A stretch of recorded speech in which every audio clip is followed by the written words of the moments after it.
Next topic, reflection of plane wave using Huygens principle. Here Mn is reflecting surface.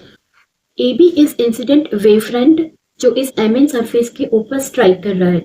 तो सबसे पहले ये A point यहाँ पे इस सरफेस के ऊपर स्ट्राइक करेगा और ये जो एंगल बना रहा है वो एंगल ऑफ इंसिडेंस I है.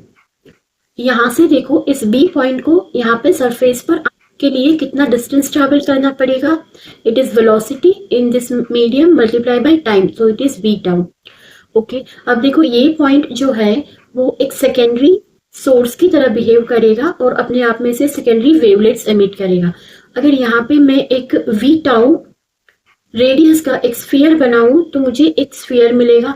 और यहाँ से अगर हम एक टेंजेंट बनाते हैं, इस टेंजेंट को मैं यहाँ तक एक्सटेंड करती हूँ इस पॉइंट के ऊपर, तो वो सरफेस के साथ एंगल बनाएगा, that is angle of reflection R.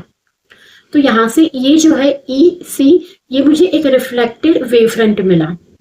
Okay, तो यहाँ से ये सारी चीजें हमें लिखनी है.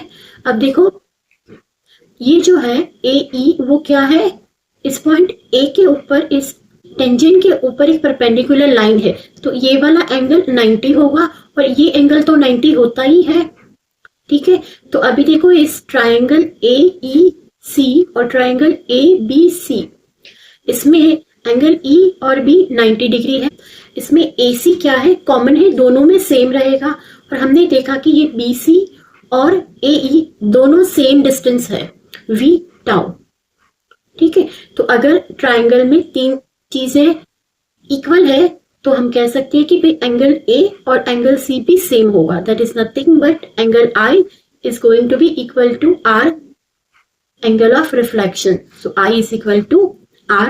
तो यहाँ पे लॉ ऑफ रिफ्लेक्शन प्रूव हो गया. Okay, thank you.